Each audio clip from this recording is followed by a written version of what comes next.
And welcome back to Watchbox Studios, and for the first time to Watches Tonight. We have a new schedule. Monday, Watches Tonight. It's going to be my all-purpose variety show, everything from the old Monday mailbag Q&A features to Watches of the Week and commentary. Wednesday, I'm back with Brian Govberg with his From the Vault selections. As you can see, the Watch Insider still anchoring the heart of our order.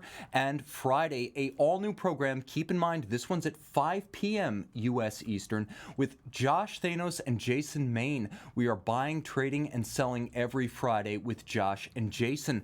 Now, let me remind you that we not only have a new lineup, but we have a spectacular feature that we just released featuring the triumphant return of Mike Michaels doing what he does best. Mechanics and movements. It's available on Watchbox Studios right now. Mike takes us to Bent Metal Customs for a top-to-bottom review of contemporary hot rods and a few parallels with the work he does in the watch department here at the Watchbox. All right, I want to emphasize that there is no better place than the Watchbox to buy, trade, and sell watches. It's where I buy my watches. It's also the most usable, fun, and full-featured watch vending site on the internet. Everything from top-grade studio photos to my own videos. Of course, Shishero Lecoult, near and dear to my heart. If a minute repeater pops up, that's me. Don't you take that? Otherwise, the Watchbox for all your needs, buying, trading, and selling. Okay, guys, batting practice. Warming up your monitor with pitches and cuts. Your pitches, my cuts. Let's welcome our global audience. Bruno G. from Denmark, you are first. Simon Holt, Edward Ledden from Sweden, Don Gizzle from Germany, Canada the Best from Vancouver, BC, and Anthony O. Guys, welcome. Okay, we open with some weirdness tonight. So, you know how some advertising is so weird, this really happened, by the way, that you only remember the weirdness and you can never remember what the product actually was? Quiznos subs, by the way. This one's still a strange 14 years later. It was all the rage when I was in college. Well, sometimes this happens in the world of watches, and Ulysse Nardin happens to have cornered the market on weird advertising for first half 2018. With the Ulysse Nardin Freak Out collection, the dubious, and those are great watches, by the way, the affordable Freak, under $50,000, but the dubious recipient of exactly this kind of marketing weirdness. UN's bizarre new Landshark ad campaign, and that's the only way I can describe it. Landshark owes a debt of gratitude to first Saturday Night Live and Chevy Chase, immortal, and probably a little bit to Jimmy Buffett too. How can you forget? So if this doesn't work out, I have to say at least UN's ad agency has a bright future working for Quiznos. And believe me, it's just as strange when you see it full size. Okay, those were called the Sprung monkeys, by the way. What are they? I have no idea. But it looks vaguely like vermin, and that's not a good association when you're selling food. Moving on, I can see Eric Nielsen joining. I can see Artifact saying under 50,000. That is a more affordable Freak. And Haute Horlogerie, greetings from Amsterdam, Netherlands. Hey, greetings. Dan B. from Alberta, welcome aboard, guys. Bart T. asking a great question. Is the Ulysse Nardin Sonata Cathedral a minute repeater? No, but this is an understandable mistake that a lot of folks make. Now, you see that first picture? That's the governor that gives it a minute repeater-like cadence. Like a true minute repeater, it slows down the chimes so that they're more melodic with greater sustain and pitch and volume, much like a minute repeater, but it is an alarm watch that chimes at a time, not a minute repeater that chimes to tell you the hours, the quarters, and the minutes. The other thing is, the 2003 Sonata had a governor like a minute repeater. The 2005 upgrade, Sonata Cathedral, was accomplished by adding a display case back over an alarm striker and a circular wire gong that's almost exactly, if we can go full screen, almost exactly like you will see and hear in a minute repeater. Remember, the difference with the Sonata Cathedral is that it chimes at a time to remind you of an appointment or a meeting. It does not chime the time and communicate the hours, quarters, and minutes.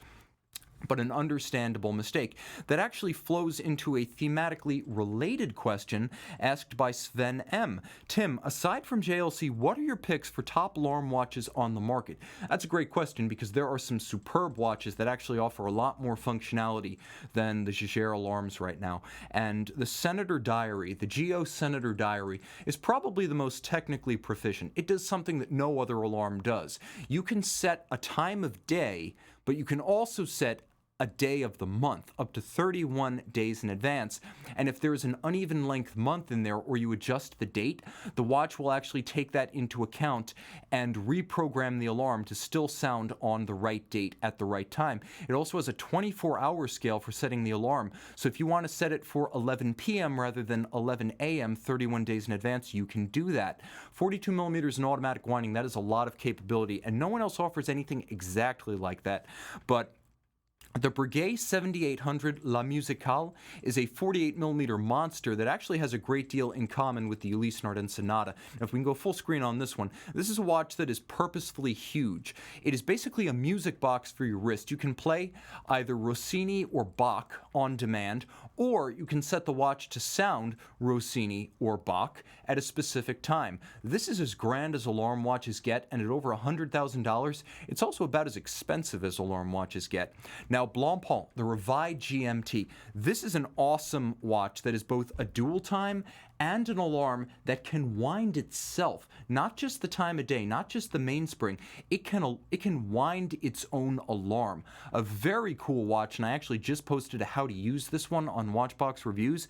It offers a lot of capability, and again, its ability to wind the alarm itself is something that's fairly uncommon. Finally, we get back to UN's Sonata Cathedral. Several different members of the Sonata family over the years, like the Silicium, the Streamline. This is still my favorite. Dual time and an alarm that is not just a 24-hour format, so you can set it properly to AM and PM. It also has an on-off function, but you can actually set this alarm as a countdown. So if you'd rather just set the alarm to go off in 30 minutes, 2 hours, 3 hours, 3 hours and 45 minutes, you can do that. Setting it as a pure countdown alarm gives it a feature that no other watch short of an egg timer has. This is a special watch and easily my favorite alarm watch going. Now, great question that one of our users fielded earlier. What are the characteristics of a sports watch movement? I've mentioned a lot of times that all Rolex watches have the heart of a sports watch, even when they're dress-oriented like the Date 8 or the Datejust. So concretely, what does that mean? Well, okay, let's talk about what adds toughness to a movement. Things like a silicone hairspring, a full balance bridge, a free sprung balance, a high beat rate. Let's start with a movement that is emphatically not a sports watch caliber. Let's start with the non-sporting Frederique Pj 1185. It is a thin and fine vertical clutch column wheel chronograph with the rotor removed so you can see all of the features that make it not a sports watch. Let's go over what you're looking at. Okay, the arrow in red shows you the mobile stud index.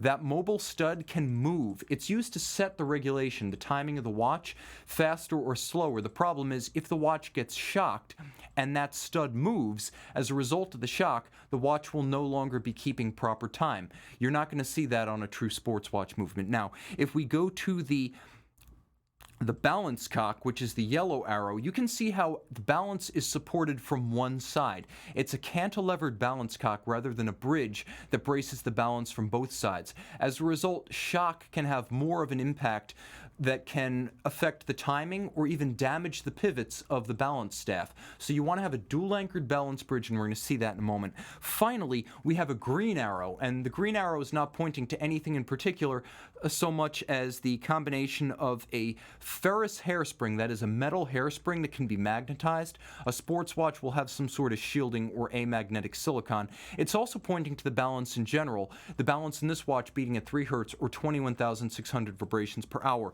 Now let's break down what features in a sports watch counter all of these problems. By the way, this is a good movement. It's just not a tough movement. So sports watch caliber traits: a high beat rate. You're looking here at the Zenith Calibre 9004 that's in the Dayfi El Primero 21. By beating at a high rate, it has a different frequency than most of the oscillations of the wrist, which tend to be very low frequency but high amplitude. That is a lot of energy. And you're less likely to interfere with the beat of the balance if the frequency of the wrist and the frequency of the balance are very dissimilar. It's basically the sense that they're very out of phase. And so there's not a whole lot of interference, destructive or constructive, to create gained time or lost time when you have a high rate escapement. Now, silicon hairspring, or you can have an anti-magnetic cage like the Rolex Milgauss. The silicon hairspring, right here you're looking at something from an Omega Calibre 8900, so a coaxial Omega caliber, latest generation. The silicon reduces the effect of magnetism to the point that today they call their watches amagnetic rather than anti-magnetic. Magnetism can affect the timing of your watch. It can speed it up or slow it down. So properly, a modern sports watch should have at least some shielding, preferably some sort of silicon componentry to reduce the effect of magnetism altogether. A full balance bridge. We talk about the importance of bracing the balance on both sides. Think about being on a subway car. If you're holding on to the bars with both hands, you're more secure than if you're holding on with just one hand. So that's a full balance bridge on a Rolex Calibre 3135, like you'd find in a Submariner or one of the older Datejust 36s. The balance is secured on both sides from shock damage and from shocks that can disrupt the timing. Finally, a free sprung balance. Now, a free sprung balance fixes that mobile stud index so it can't move, and you can see the balance bolts on the outside of the balance rim. Those are moved in and out to change the timing of the watch by altering its polar moment. It's like spinning and holding out your hands. When you pull your hands in, you pull your fists in while spinning, you can spin faster. You put your hands out, you slow down. It works exactly that way, but with variable inertia balance bolts taking over the function of the old mobile stud index. Now that is on a Blancpain caliber 1315, which brings me to my next topic. From sports watch movements to a sports watch brand and much more than that. Speaking of Blancpain, I have superb news here at the Watch Box. Our parent company is Govberg, and Govberg, as of today, is an authorized dealer of Blancpain, which means that's right, we can get you a new 50 Fathoms. The Cadillac of dive watches, free sprung with a silicon hairspring. It's a tough one. 5-day power reserve, big beautiful hand-finished case with a handmade dial with white gold indices and hands. Give me this over an 18-month wait for a Submariner any day of the week. But you have to remember, not only are we officially licensed as a Blancpain 50 Fathoms dealer, we have the whole range. So from the Bathyscaphe, which is a spectacular model line that also comprises the high beat vertical clutch column wheel caliber F385 in the Bathyscaphe Chrono, to the enamel dial Flying Tourbillon Jump Hour Minute Retrograde 6-day power reserve that you saw at Baselworld this year, we've got the whole Blancpain lineup, and I have to say they are competitive with anything Patek Philippe is doing today. I love this brand deeply. I'm excited to see where we go with it. But above all, they've got the 50 Fathoms, and you've got to consider that as a no-weight alternative to a Rolex Submariner, and as, in my opinion, a more technically advanced and mechanically accomplished alternative to an Audemars Piguet Royal Oak diver. Okay, so now we have a question from Marco Soto. Tim, what do you think about the Patek 5960 steel black dial? This is the 5960 1A steel full bracelet black dial that came out at Baselworld 2017 and was already discontinued by Baselworld 2018. This is a sensational watch. You get your hands on one of these, don't ever let go. You have a steel, discontinued, black dial Patek Philippe complication in a wearable 40.5 millimeter case size with a full bracelet. Most Patek steel watch production, and only 20% of Patek production is steel, but most of it is the Ladies 24 reference 4910. Of what's left, most of the rest is the Nautilus and Aquanaut line. Of what's left, a fraction was the 5960-1A, and of the 5960-1A, a small minority have been that black dial. Hold onto it like life itself and never let go, unless someone is paying you a handsome premium over original list. That's one for the ages and one to own as an investment, and I never say that about watches. Okay, question for the audience. Let me know, in the chat box, what is your Grail watch? I'm going to read these off, so start telling me, what is your Grail watch? For me, it's the Master Minute Repeater in platinum. That's what I love. Would I consider it in titanium? Absolutely. It's a special watch developed by David Kando. He's going to be a member of the AHCI this year, I believe. An incredible independent watchmaker with JLC creating incredible watches. You get the best of both worlds, Kando and JLC in the Master Minute Repeater. That is my Grail watch. Okay. And I can see Richard Combs saying Patek Philippe 5522A, the steel pilot's watch that came out at the New York exhibition. Keep them coming, guys. More interaction with the audience. I asked, you answered. Viewer wrist shots. Okay, your pieces on my pixels. Watchbox client Jonathan Syriac rocks his IWC Mark 18 edition Le Petit Prince. Gorgeous watch, a perfect match for your wrist. You'll wear it with panache, and I love that blue dial. Kellen H. promised us reality TV, and this is as real as it gets. He said, if I send my Seiko a couple of bucks and my Hyundai keys, will you throw that up? Because one of our other users sent us, I think, Mercedes keys, a stack of bills, and a sports watch, luxury watch. Well, here you go, Kellen. There's your Seiko.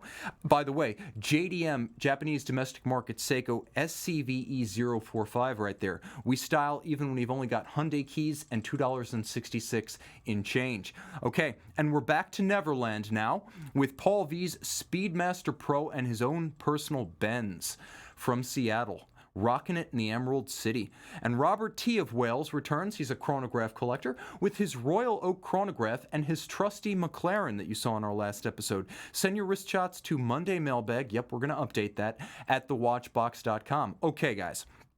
Grail watches. Bump, bump, bump. Steve Place. Alanga Unzona Anything. Edward Lennon of Sweden. Jagerlekult Amvox 3 Tourbillon GMT.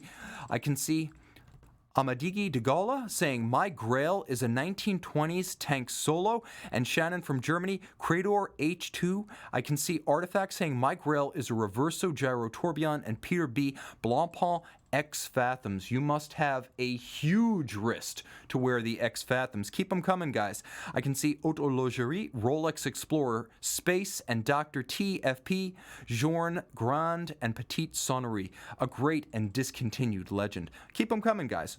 New watches, Tag Heuer Blue Dreamer Carrera Chronograph. All right, inspired by our friends at Revolution Magazine and The Rake, both equally, which is a men's fashion magazine, if you haven't heard of that one, featuring French Riviera's signature color of summer just in time for spring that our viewers will remember from the greatest Porsche ever made, the 993, in Riviera Blue. Now, this is a spitting image for the Porsche, but you can take it on your wrist. The car has to stop at the curb. Now, the new tag, which is created by Revolution and the Rake founder and owner Waco, features a gorgeous blue varnished dial, one of the few times we've seen this treatment on a modern Tag Heuer, with ivory sub-registers, perforated leather strap, 39mm in stainless steel. It's beautifully sized, modular automatic chronograph caliber with 42-hour power reserve. They did make an important modification. In eliminating the date, they would have created a dead spot at the intermediate position where the crown would normally set the date. Way did not want to have a dead spot between winding and setting, so the watch was actually internally re-engineered to eliminate that intermediate date setting position. So there's a lot going on here that doesn't meet the eye. Echoes of the Heuer Skipper Tribute model sold by Hodinkey last year, but that watch was obviously marred by the presence of a date. This one, a beautifully symmetrical and unmarred dial with that gorgeous blue varnish. Now, 100 pieces in stainless steel for an eminently reasonable $5,900. I do recommend you check Revolution's website and read Wei's entire apologia explaining where this watch came from, his many inspirations from fine art to jazz. All of it goes into creating this very special and, like I said, reasonably priced and accessible dream watch. Okay, Jaquet Droz Grande Seconde Tribute. Another sign that the industry is ready to rehabilitate yellow gold for modern men's watches.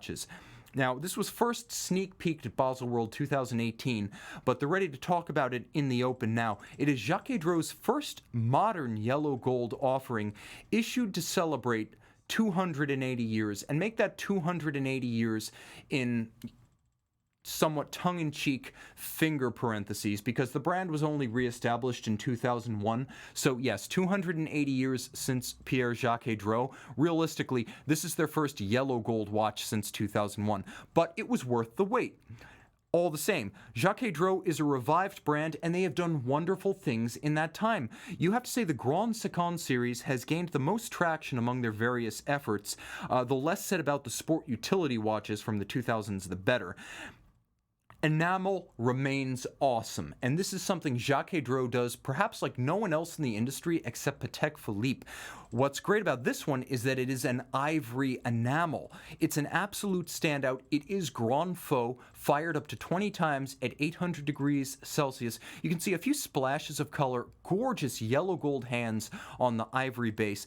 This is a yellow gold case that is provocative and successful in combination with that signature Grande Seconde ivory Grand Faux enamel dial. 43 millimeters, yes, but just over 11 millimeters thick, so it is wearable with a cuff. It verges on being almost too provocative for most tastes in dress watches, but I like that because it challenges the owner to show some panache and irreverence. As I've always said, it's the man that makes the watch, not the other way around. Make this work. 88 pieces available. Its case back view is attractive too. You do get an impressive movement right here. If we can go full screen, you can see that it features true rose lathe guilloche, so you get enamel and guilloche, the guilloche on the rotor, and a handsomely finished caliber 2663.SI silicon hairspring automatic 68-hour power reserve twin mainspring barrels. It is free sprung and hand decorated. Limited to a series of 88 watches at approximately $23,000 US. I don't think they'll have any difficulty selling them. I just wish we'd see more cool avant-garde yellow gold timepieces. JD, I hardly ever see it in the light of day, but making only about 2,600 watches a year, this is a worthwhile investment of their time and effort, and a watch you'll never see on another wrist at an office or a party.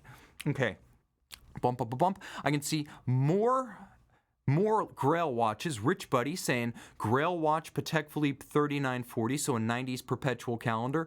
Bob Rouleau saying any Longa Lumen. Let's make that the Zeitwerk Lumen. I agree right there. Eddie Landsberg, any Patek perpetual calendar chrono. And I can see we got a friend right here saying, just want a Rolex Explorer 2 42mm with black dial. Not bad at all. And I can see Bob Rouleau saying Lumen, and the Fat Gent saying, my Grail would be the FP Journe T30, such an impressive watch. That is one of the coolest Journe. It was based on his first watch, the 1983 pocket watch. He reimagined it in wristwatch form for 2013. Open a different tab and Google it. Stay with us, but that's a cool watch. All right. Viewer questions. Bump, bump, bump, bump, bump. Okay, this is where we run into the controversial portion of the night's narrative. Full disclaimer, I do not support the purchase or the sale of luxury watches at Costco. Now you know where we're going with this. So Bert F., Tim, I've seen Omega and Tag Heuer watches at Costco, and I've even seen internet posts confirming Rolex and Patek Philippe at Costco. Is this legit? No, we're a long way from legit. We're like NASCAR mass pileup distance from legit. And this is a whole lot messier than NASCAR, because this has dragged on for years. The big one's over in a few seconds. Okay, first of all, these watches meander through the supply chain and find their way to Costco in a sequence of events that clearly violates the original wholesale buyer, i.e., authorized dealers, distribution, or vendor agreement.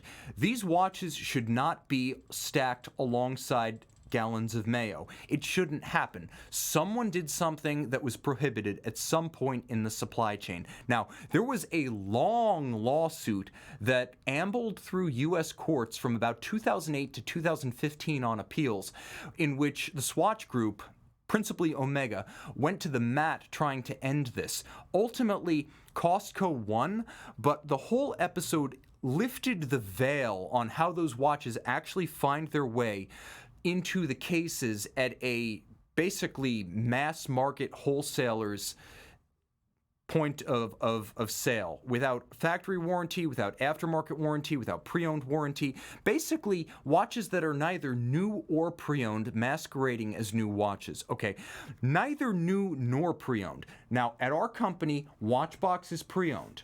Govberg is the authorized dealer. When you buy from Watchbox, you get a 15-month warranty. When you buy from Govberg, authorized dealer, you get the manufacturer's warranty. When you buy from Costco, I have no idea what you get, honestly, but I'm guessing it's about the same amount of support as you get if your tub of cottage cheese has mold.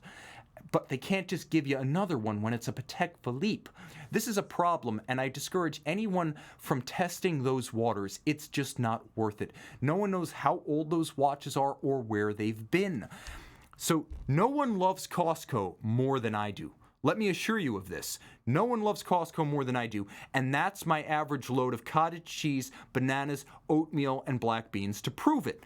But the only watch you should buy at Costco, actual photo, can we go full screen with that one, guys?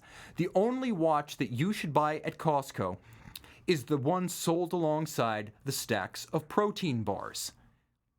In short, Patek, Rolex, and Omega watches at Costco cannot be considered among the USA's greatest contributions to the collective culture. I'm sorry for this one, world, Switzerland, I apologize. That said, we do a lot of stuff right, and I've got the proof right here.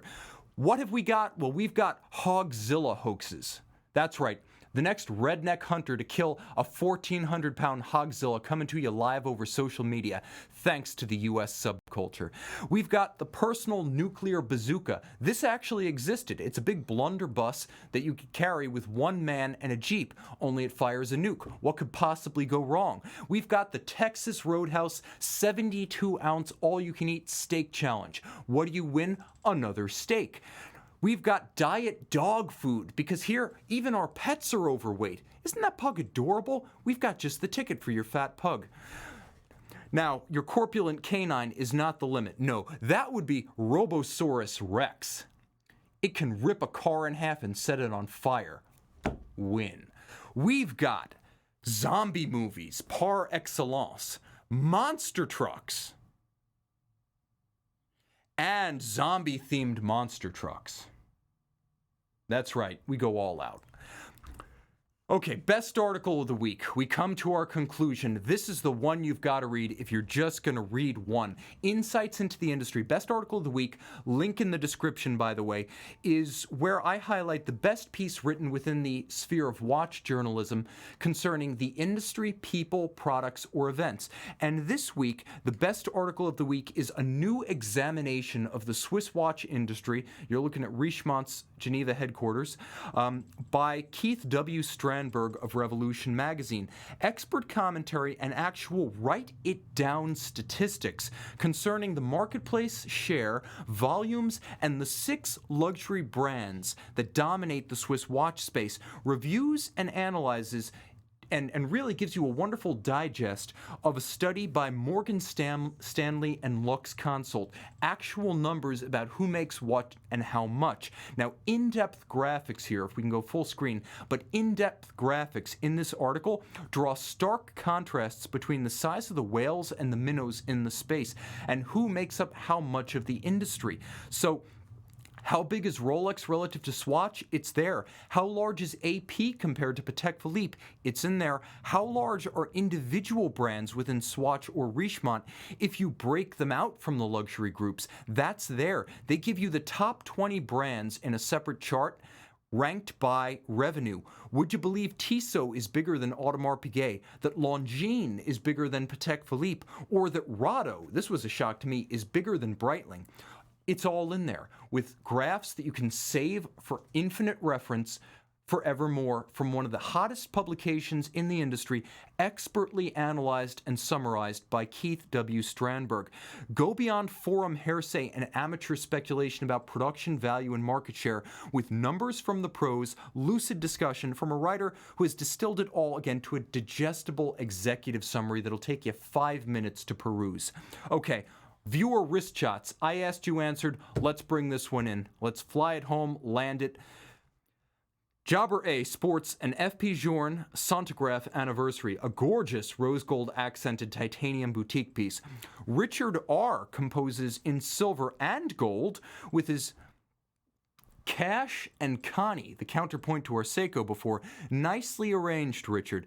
Watchbox client Philip C. of New Jersey rocks his FP Journe Chronomet Souverain Holland and Holland Damascus steel gun barrel dial, and vacations to the Jersey Shore, which is local to us here in Philadelphia, Peter B's Roger Dubuis Easy Diver Chronograph with spectacular bronze copper dial would be just the ticket. Send your wrist shots to mondaymailbag@thewatchbox.com. Finally, remember, this Friday, Josh and Jason at 5 p.m., buying, trading, selling, and answering your questions about value of watches, retained value, investment pieces, and anything that comes to mind about living the dream, buying, trading, and selling watches all day long. Plus, please take a look at Mike Michael's special with Bent Metal Customs, available now on Watchbox Studios. 23 minutes of watches and wheels, absolute bliss for gearheads.